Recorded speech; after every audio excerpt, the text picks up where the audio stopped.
Hey guys, this is Balu from Balu Prime and once again welcome you all back for an exciting tutorial. In this tutorial, let's see how we can create this scene where a jar is filled with jelly cubes using Blender. So I hope you will find this tutorial useful, but before going into that, if you end up liking this video, please click on that like button, do share this content, and if you're new to this channel, consider subscribing my channel and support me. So further without any ado, let's begin. So here you can see I'm using Blender 2.83 version. Nice. Now press A on the keyboard to select everything and delete. Later we can add camera and light. Nice. Now let's add a plane. So for that, click on this add mesh, select plane. Now press S on the keyboard and increase the scaling of this plane here like this. Okay. Now let's import jar model into the scene. So I have provided a download link in the description where you can download the same model which I am using in this tutorial. And by the way, I have modeled that jar in Maya and exported that into FBX format. So we need to import FBX file in the scene. So for that, go to this file, import, select FBX and select that jar model. So here I got the model and hit import. Now press S on the keyboard and increase the scaling. So here we got our jar. So let me move it here just above to this ground plane. Okay. Now select this cylinder, that means jar model. Come to this modify properties, add modifier and add subdivision surface. So now it's looking better. Okay. Now let's add jelly cubes. Further go to this add mesh, select cube. Let me place it here. So press S on the keyboard to reduce the scaling. Now press tab on the keyboard to enter edit mode. Right click, subdivide, right click, subdivide. Now again press tab on the keyboard to exit edit mode. Now right click on this cube and select shade smooth. Now come to this modify properties, add modifier and add subdivision surface. Nice. Now let's add some dynamics to these objects. First select this plane, come to this physics properties and select rigid body. Type change it to passive and in shape select this mesh. Expand this surface response and increase this friction value to 1. Sensitivity reduce it to 0. Now repeat the same with the jar. So select this jar model, physics properties, apply rigid body, type change it to passive, shape select mesh, friction 1 and margin 0. Now select this cube, rigid body, in type now select this active. So this plane and jar should be passive and this cube should be active. So let it be active. Shape select box. If you are using circle here or sphere here, you need to select sphere. So since it is a cube, I am using this box here. Okay. Now increase this friction to 1. If you want to have bouncing factor, you can increase this bounciness value. And let me reduce this margin to 0. Fine. So now if we play this animation, you can see that this cube is falling down into this jar. Okay.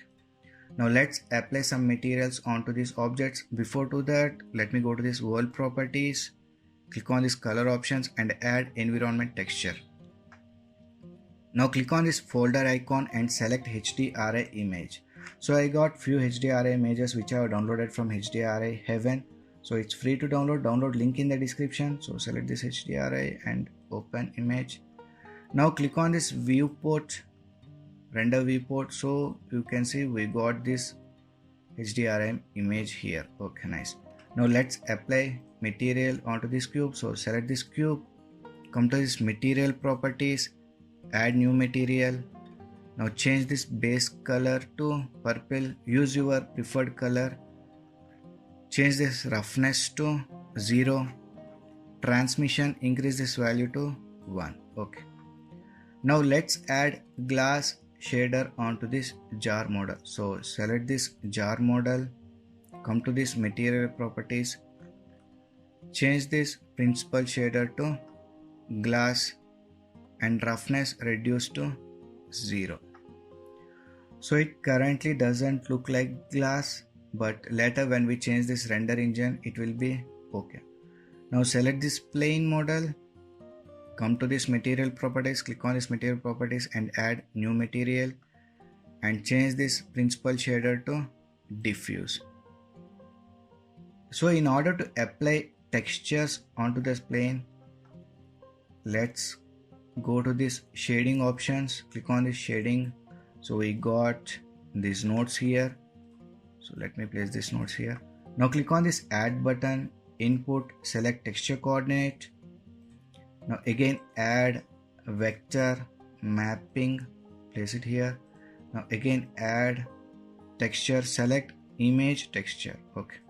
Now connect UV of texture coordinate to vector of mapping and vector of mapping to vector of image texture and color to color. Okay. Now we can apply any texture onto this plane. So here I got a few wooden textures here, so I will be using them. So let me go to these textures, wood, and let me select this red wooden, or else let me select this brown wooden wall and hit open. So you can see we got this texture here applied. Nice. Now come to this layout. Okay, fine.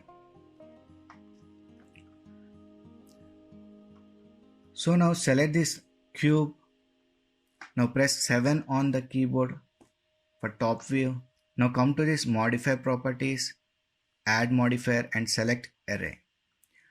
Now let's bring some gap between these two cubes. Let me go to this shader and let me increase this x value to 1.2 and increase this count value to 4. Okay. Now copy this, click on this copy button. Now change this x value to 0 and increase y value to 1.2. Okay. So we got these cubes here. Let me place this here like this. Okay. Now again copy this. Now reduce this y value to 0 and increase this x value to z value to 1.2. Okay. So here you can see we got this cubes formation in rows and columns. Nice. So if we play this animation here, you can see that these cubes are not falling into this jar. So now let's work on that. So let us apply all the modifiers here. So click on this apply button, apply the modifiers here. Okay. Now press tab on the keyboard to enter edit mode. Press P for pen. Press P and select by loose parts. So we got all the cubes separatedly here. Nice. Now again press tab on the keyboard to exit edit mode.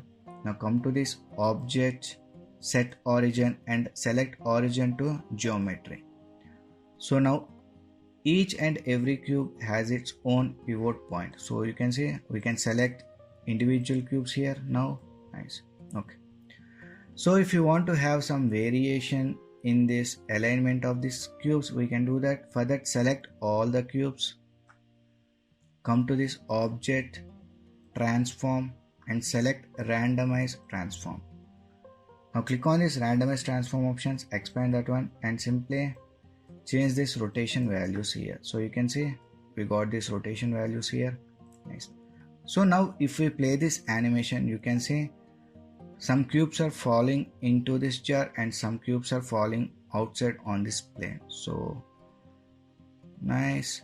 So if you want to increase the count here, so select all these cubes, duplicate them by pressing Shift plus D. Now press G on the keyboard, Z and move it on Z axis. Now let me reduce the scaling, press S and reduce the scaling here like this a bit. Okay. Now if we play this,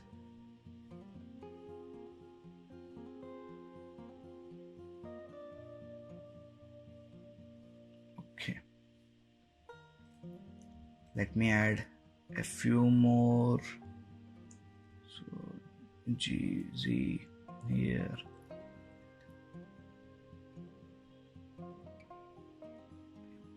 Okay, so now if I play,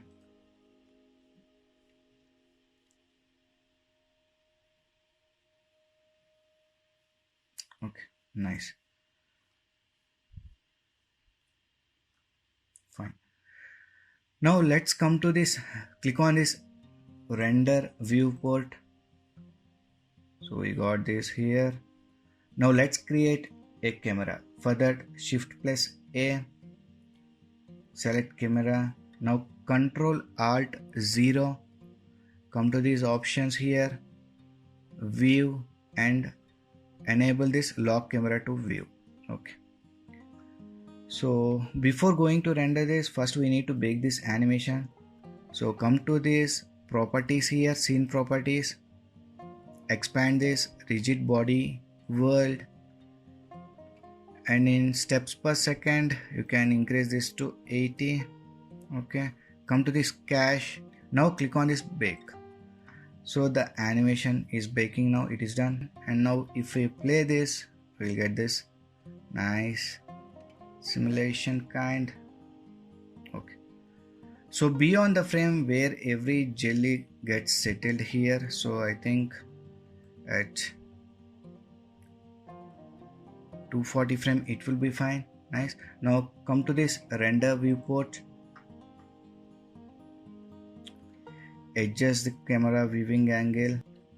So once the camera is set, now let's deal with depth of field. For that, select camera and come to this object data properties, click on that and increase this focal length to 85 or 90. Now enable depth of field here. Now click on this pick tool and click on the object which you want to stay in focus. So I want this object to be stayed in focus, so select that object cylinder. Now if we reduce this value here, we can see that our object which is selected is staying in focus, rest are getting blurred. Nice, you can see here. Okay, so before going to render this, let us again move to this render viewport. So I have selected another HDRI image here. Okay, nice, fine. So make sure that in view layer properties, denoising option is enabled, and now render this in. So for that, click on this render and render image. So in this way we can create a scene where a jar is filled with jelly cubes. So I hope you guys have learned something new from this tutorial. If you have learned anything new, please like, share and subscribe my channel and support me. So we'll meet in the next video. Until then, signing off. Take care. Bye.